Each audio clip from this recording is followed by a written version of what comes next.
Yet, after years of investigations and missing evidence, can we truly believe that the world's most powerful left no trace? The Justice Department now insists there is no Epstein list.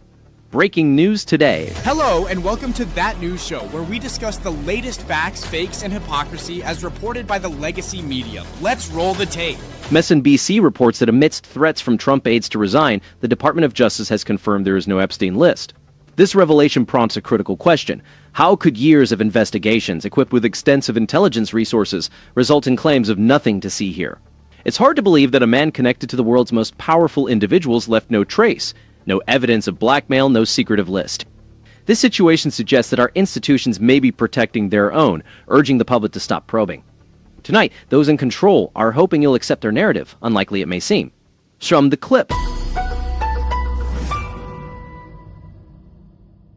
Sources also say Bondi and Bongino got into a heated clash Wednesday in a high-level meeting with him, her, FBI Director Patel, and Donald Trump's number one person who tracks all this stuff and makes the big staffing decisions, Susie Wiles, the chief of staff, who of course also ran the Victoria's campaign. Axios has a report on this where Pam says her piece, Dan says his piece, didn't end on friendly terms. Bongino left angry. And you don't need to be a scholar of reporting or Watergate level intrigue to know somebody in this small meeting is leaking this stuff to Axios if it's true. A source close to Bongino saying he ain't coming back. Out of control furious is the other quote. This destroyed his career. He's threatening to quit and torch Pam unless she's fired, said someone who, again, according to that reporting, spoke with Bongino. If government agencies cannot be trusted with a case as notorious as Epstein's, how can they be trusted to manage global affairs? Consider the scenario where Attorney General Pam Bondi repeatedly assured the nation of possessing explosive Epstein files, including thousands of hours of damning video and a so-called client list. The opacity, the refusal to release the so-called Epstein list, and the endless excuses only amplified the perception that the system is skewed in favor of the powerful and connected. This skepticism towards interventionist policies and globalist commitments is why many conservatives and libertarians remain wary. The intensity of the situation is underscored by Deputy FBI Director Dan Bongino's threat to resign and FBI Director Kash Patel's reported consideration of the same action. Under Joe Biden and Kamala Harris, the Department of Justice dragged its feet on investigations and allowed the Epstein case to symbolize the corruption among globalist elites and their government enablers. This contradiction not only fueled months of speculation, but also left many supporters feeling betrayed. The Justice Department later released a memo, endorsed by both DOJ and FBI leadership, stating the absence of such evidence. These are not minor disagreements. They reflect a broader crisis of confidence within the agencies responsible for upholding the law. The American people are weary of being told to overlook scandals involving the elite, particularly when those in power appear more concerned with self-protection than with real accountability. Such institutional letdowns foster distrust not only in the individuals involved, but in the entire system. Such politicization only detracts from the rule of law and diverts attention from the essential task of protecting Americans. Until we see that change, the outrage and skepticism will clearly persist. The real story here extends beyond mere personality clashes behind closed doors. It centers on a credibility crisis sparked by government officials who overpromise and underdeliver on issues crucial to the American public. Now, the current administration inherits not only the factual mess, but also the deep-seated suspicion fostered by years of mismanagement. Fired without explanation, a culture of fear is how the Post describes it. And so one more point on all this tonight. What started as a very real question about a suspicious in-custody death. Any journalist or lawyer could tell you the government's holding a high-profile detainee and they die under suspicious circumstances. You want to investigate that one. The American public deserves full disclosure. Release the so-called Epstein list, unredacted files, and all related evidence to ensure justice is both done and seen to be done. This situation signals a deeper dysfunction where loyalty tests and purges overshadow merit and due process, threatening the effectiveness of agencies that safeguard the rule of law. At its core, this situation tests whether our institutions will serve the people or the powerful. Firing prosecutors without explanation sends a chilling message throughout the Justice Department, fueling a culture of fear that undermines the foundations of our legal system.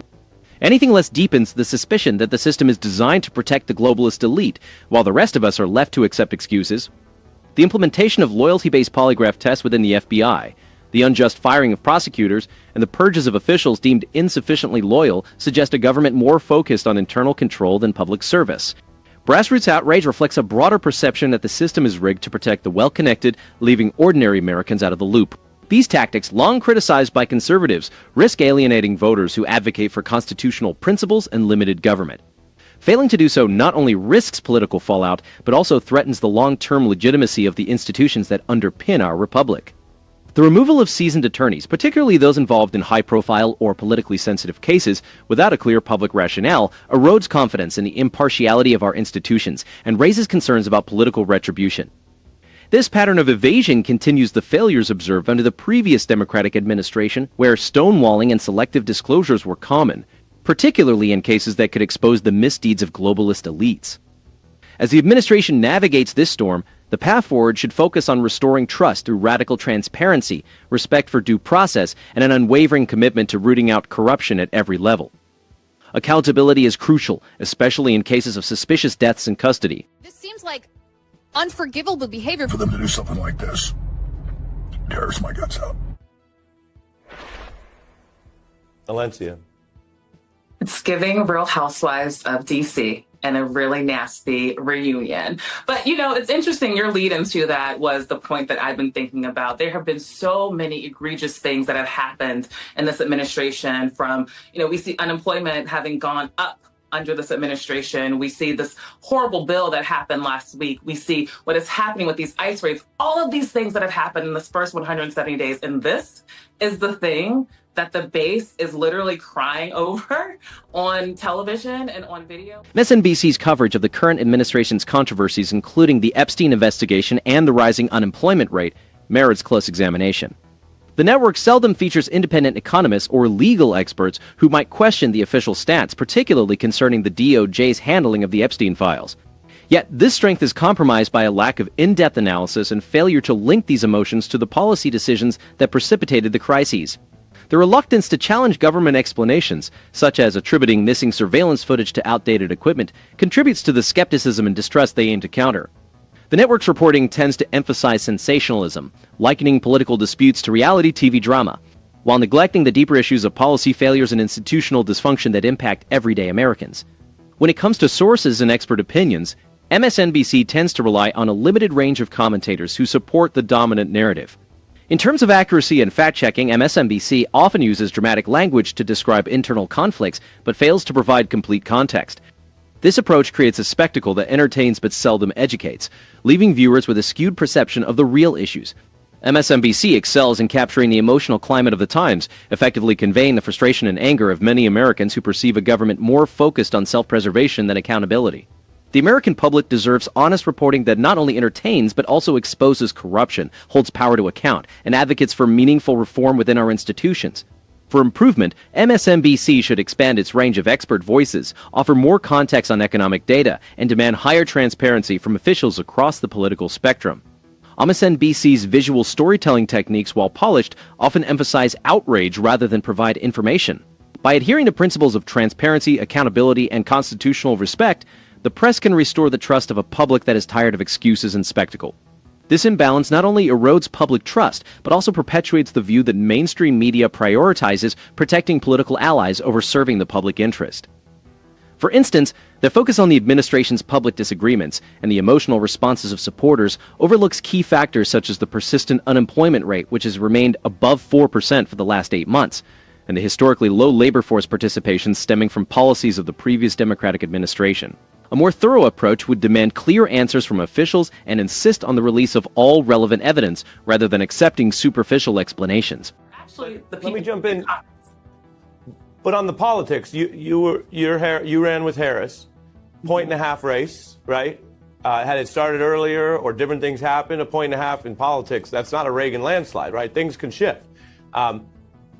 Bannon says, whatever you think of him on the politics, that if they continue to mess this up, they're going to lose 10% of their base, which in a general election, quick math, would be a 5-point swing, which is pretty striking about how big they think the issue is. Take a look. If this administration or any Republican leadership continues to mishandle significant issues like the Epstein scandal, they risk alienating a substantial portion of their base.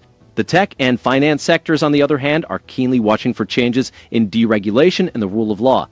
Losing 10% of your most loyal supporters translates into a 5-point swing in a general election, enough to flip dozens of House seats, sway close Senate races, and potentially return power to the opposition. The American people want institutions that serve them, not the interests of a globalist elite who seem to operate above the law. Such a narrow margin is a clear message from the people, not just the political elite, signaling a warning to the establishment. When the Department of Justice and the FBI appear as tools of political factions rather than impartial enforcers of the law, capital flees, innovation stalls, and international competitors advance. The lesson from this close race is clear. The people are attentive and demand change. Otherwise, this narrow margin could become a missed warning, leading to their peril. The uncertainty caused by government dysfunction and broken promises affects everyday decisions at the kitchen table. If Republicans wish to avoid a disastrous backlash, they must prioritize the public's interest, enforce accountability within their ranks, and resist the urge to protect failed bureaucrats. A collapse in government trust quickly erodes consumer confidence. What we're seeing is an electorate that's tired of empty promises from elites who pledge transparency but deliver only bureaucracy and excuses. When government agencies focus more on internal conflicts and loyalty tests than on their primary missions, it's the American workers and entrepreneurs who suffer. This is far from a Reagan landslide. Those who claim it as an overwhelming victory are missing the point. Families tighten their belts, small businesses hesitate to hire or expand, and the broader economy suffers. People begin to question, if officials can't be transparent about a high-profile investigation, how can we trust them with our tax dollars, our retirement savings, or the regulatory environment that supports our businesses? As always, it's interesting to hear how they like to spin this. The true scandal lies not in what they disclose, but in what they choose to hide. Skepticism arises when the same names repeatedly evade scrutiny. The so-called Epstein list remains concealed, and the previous administration seemed only to obstruct. If this cover-up doesn't spark outrage, it might be time to pay closer attention. We are often urged to trust the Department of Justice and accept the official narrative, believing that the most powerful individuals are beyond reproach. Why should we blindly trust their assurances? Be sure to comment below. Give a like and subscribe. This is just the beginning. Stay tuned for the next one.